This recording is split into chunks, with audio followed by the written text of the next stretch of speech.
نەخۆشخانەی ئاسا بۆ چاودێری ورد و پارێزبەندی لە شاری سلێمانی لە ماوەی 10 ڕۆژدا کاری دروستکردنی تەواو بوو لە ڕووی بینا و کەرەستەی بزیشکی ئامادەیە بۆ وەرگرتنی نەخۆش.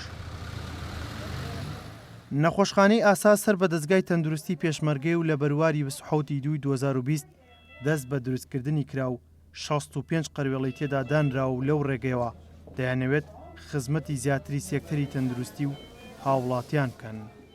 کاخوبا سەردانی کردی ئەمەکردنەوە نییە، ئەمە تەنها بۆ سەردانە، ئێمە خەریکی حازرکردنین.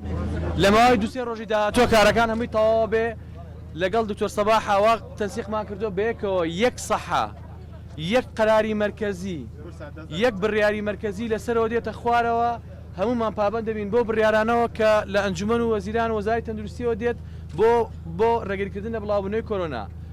ئەو کۆبوونەوەی کە لە بینی ئێمە و جەنابی کاقوباد و بەڕێز پارێزگاری سلێمانی و دکتۆر سەباح حاوک و بەڕێوەبەری گشتی تەندروستی سلێمانی و ئێمەش و بەڕێوەبەری گشتی تەندروستی پێشمەرگە بڕیارمان ناوە لە ڕووی پزیشکیەوە هەردوو لە دەستگای تەندروستی پێشمەرگە ئەکەوێتە خزمەتی تەندروستی مەدەنیەوە. لەمە دووە بە تەنسیق هەموو کارەکان جێبەجێ ئەکرێ و لەمە دووە هیچ کارێک بەبێ هاوکاری هەردوو لامان جێبەجێ ناکرێت. جەتکایە هاوکارمان بن، هاوڵاتیان هاوکارمان بن کە ئێمە بتوانین ئەم کارانەی کە هەمانە بە شێوەیەکی باش جێبەجێکین.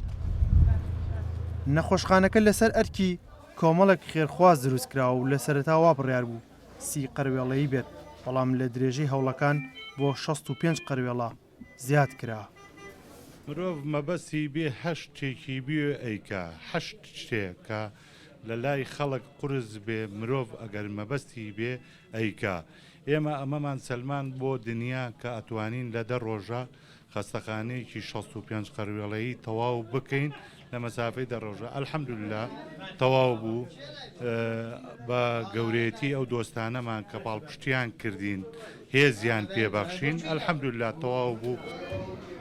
ئەمە لە کاتێکدایە تاوەکو ئێستا توشبوانی ڤایرۆسی کۆرۆنا لە هەرێمی کوردستان گەشتۆتە 10 کەس، لە نێویاندا کەسێکی بەتەمەن گیانی لەدەستدا.